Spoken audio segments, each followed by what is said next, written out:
दोस्तों yes bank की बात करें तो काफ़ी दिन के बाद स्टॉक में फिर से ज़बरदस्त तेज़ी का वातावरण बना और बहुत ज़बरदस्त वॉल्यूम में कामकाज हुआ। उसके पीछे है बहुत बड़ी good news. MD Prashant Kumar की तरफ से यस बैंक के कारोबार को लेकर, यस बैंक की संभावनाओं को लेकर अपना इंटरव्यू के माध्यम से बड़ा खुलासा उन्होंने किया है। किस तरह से आने वाले समय यस बैंक आगे बढ़ेगी और प्रमोटर की आगे की क्या संभावना बनी है, क्या प्रमोटर यस बैंक को मिलने वाला है, क्या यहाँ से सारी बैंकें एग्जिट होने जा रही है, इन सारी बातों को उन्होंने क्लियर किया है, जिसको समझने की कोशिश करेंगे इस वीडियो के माध्यम से। वैसे ही यस बैंक का स्टॉक अभी भी बहुत ज़्यादा अंडर वैल्यू है। जिस हिसाब से इसका प्रदर्शन है, आप देख सकते हो कि यस बैंक डिजिटल ट्रांजैक्शन के मामले में दूसरी सारी बैंकों को पछाड़ के नंबर 1 पोजीशन पे आ चुका है। ऐसे में क्या इस लेवल पे हमें खरीदारी करनी चाहिए? लेकिन फ्रेंड, उससे पहले अगर आप पहली बार हमारे चैनल पे आए तो चैनल को सब्सक्राइब कर दीजिए, एक बेल आइकॉन दबा दीजिए ताकि जब भी नया वीडियो बने पहला नोटिफिकेशन आपको मिले। वीडियो पसंद आए तो लाइक से जरूर कीजिए। चलो फ्रेंड्स, वीडियो स्टार्ट करते हैं। मैं हूँ आपका दोस्त एस बी दवे और हमारे अपने चैनल ऑनलाइन कमाई में आपका बहुत बहुत स्वागत है। तो सबसे पहले निफ्टी बैंक के कारोबार की बात कर लें तो 51,499 के स्तर पे क्लोजिंग थी। 93 पॉइंट की तेज़ी थी, यानी 0.18% अपर था निफ्टी बैंक। तेज़ी कोई खास नहीं थी। निफ्टी प्राइवेट बैंक पे थोड़ी सी तेज़ी ठीक थी। 25,672 के स्तर पे 84 पॉइंट की तेज़ी थी, यानी 0.33% की तेज़ी थी।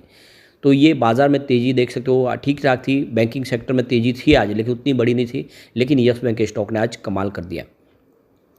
तो देख सकते हो कि स्टॉक की शुरुआत तो बिल्कुल फ्लैट ही हुई। 24.94 पर क्लोजिंग थी कल की 24.95 के आसपास, यानी लगभग निचले लेवल से शुरुआत की और इंट्राडे में 24.88 का लो भी बन गया।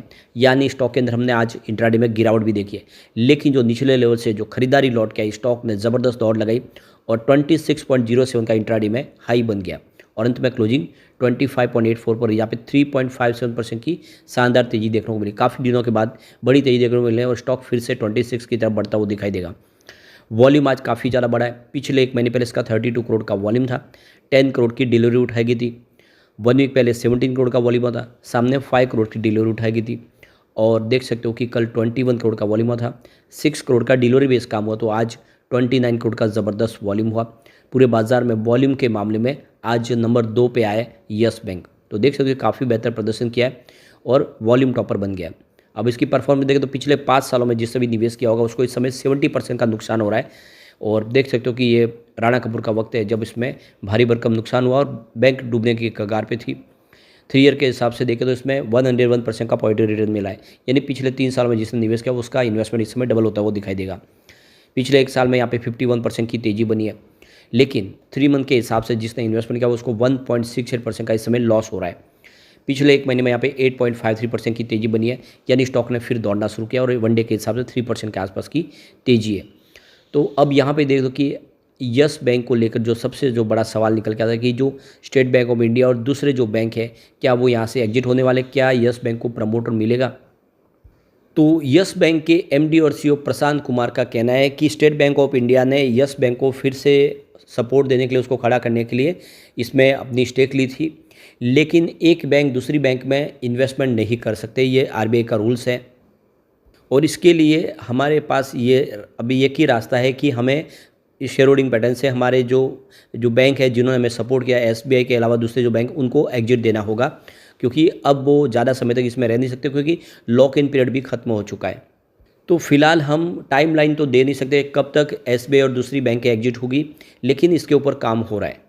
इससे पहले बहुत सारी जो रिपोर्ट आई वो ये इशारा करी है कि बहुत सारे इंटरनेशनल जो फंड हाउस है जो बैंकों से संबंधित है, उनके साथ में बातचीत चली है यस बैंक की, और जल्द ही कोई इंटरनेशनल बैंक या कोई बड़ा एक संस्था इसका अधिग्रहण कर सकते हैं, इसमें बड़ी स्टेक ले सकते हैं।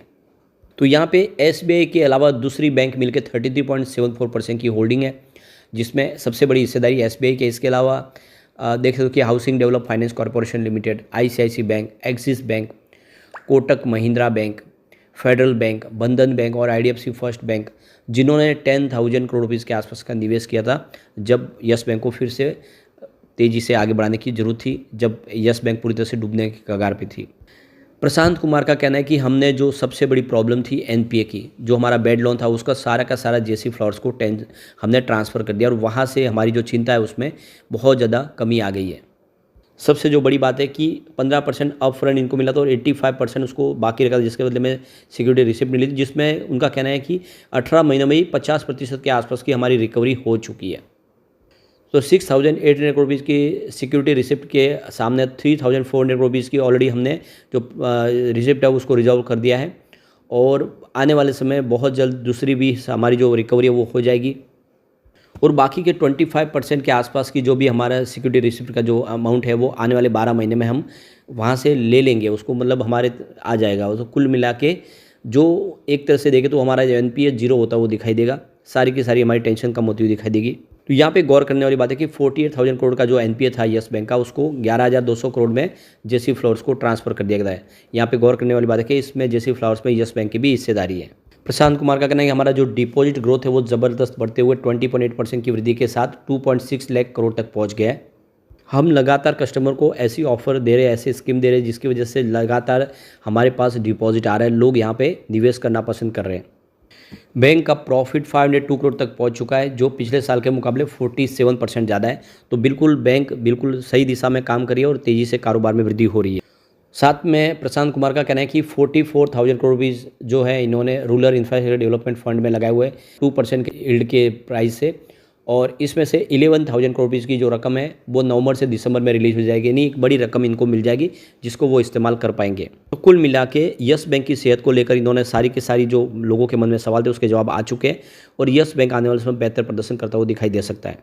अब यहाँ पे यस बैंक की फाइनेंशियल अपडेट को देखें इस समय, तो यस बैंक का जो नेट प्रॉफिट जिसमें 48.8% की ईयर ऑन बेसिस पे जो वृद्धि देखने को मिली वो 5,160 मिलियन रुपीज़ के आसपास रहा है जून क्वार्टर के दरमियान, जबकि पिछले एक साल पहले यह 3,467 मिलियन रुपीज़ के आसपास था। नेट सेल्स इस बार 19.9% की वृद्धि के साथ 77,254 मिलियन रुपये तक पहुँच गया है, जबकि देख सकते हो पिछले साल सेम क्वार्टर में ये 64,454 मिलियन रुपीज़ के आसपास था। मिला के ये देख सकते हो कि यस बैंक ने सभी मोर्चों पे जीत हासिल की है, चाहे डिपॉजिट हो या फिर बैंक के प्रॉफिट में इजाफा हो, एनपीए कम करना हो, ये सारी बातों में इन्होंने एक तरह से देखे तो जो अपनी अचीवमेंट है वो काफ़ी अच्छी की है। इसके अलावा जो सबसे बड़ी बात है प्रमोटर की, तो जल्द ही प्रमोटर मिलता हुआ दिखाई देगा, क्योंकि सारी जो बैंक है वो यहाँ पे एग्जिट होती हुई दिखाई देंगी, और ऐसे में हो सकता है कि जापान की बैंक या फिर यूएई की बैंक हो या कोई दूसरा और बड़े फंड हाउस जो इस बैंक को संभाल सके, वैसे ही प्रमोटर मिलेगा, और फिर यस बैंक की शेयर की प्राइस में भी कई गुना वृद्धि हो सकती है। तो ऐसे में लॉन्ग टर्म इन्वेस्टर के लिए बहुत ही अच्छा मौका। स्टॉक अभी तक नहीं दौड़ा है, इस लेवल पे आपको खरीदारी करनी चाहिए, क्योंकि इसकी जो प्राइस थी वो 400 के आसपास थी 2018 के पहले। यहाँ पे कम्युनिटी सेंटीमेंट भी स्टॉक के साथ बना हुआ है। 95% बाई की कॉल निकल के आ रही है, मात्र 3% सेल की कॉल है, और यहाँ पे 2% होल्ड की कॉल है। इसका मतलब ये हुआ कि 100 में से 97% लोग इसको लेना पसंद करें, लोगों का रुझान पॉजिटिव है। भले ही कुछ ब्रोकरेज हाउस है जो लगातार सेल की रेटिंग देके इसकी प्राइस को कम करने की कोशिश करते हैं, और वही ब्रोकरेज हाउस फिर इसमें जम के खरीदारी भी करते हैं। तो ऐसे में आपको ये खास संभलने की ज़रूरत है। ये स्टॉक वाकई में कमाल कर सकता है, और आपको ये पता ही होगा कि मैंने सिर्फ यस बैंक की बात नहीं, यहाँ पे सुजलॉन, IRFC, RVNL जैसे स्टॉक मैंने आपको लगातार बताए, वो सारे के सारे स्टॉक मल्टीबैगर ऑलरेडी बन चुके हैं। अब यस बैंक की बारी है, बहुत जल्द यस बैंक भी वैसा ही प्रदर्शन कर सकता है। ऐसे में आपको निवेश को बनाए रखना चाहिए। लेकिन फ्रेंड, कोई भी इन्वेस्टमेंट करने से पहले अपने फाइनेंशियल एडवाइजर बड़े ले लें या अपना खुद का रिसर्च करें, क्योंकि मैंने वीडियो आपके एजुकेशनल पर्पज़ के लिए ही बनाए। वीडियो पसंद आए तो लाइक से जरूर कीजिए और चैनल को सब्सक्राइब कर दीजिए। Thank you friend.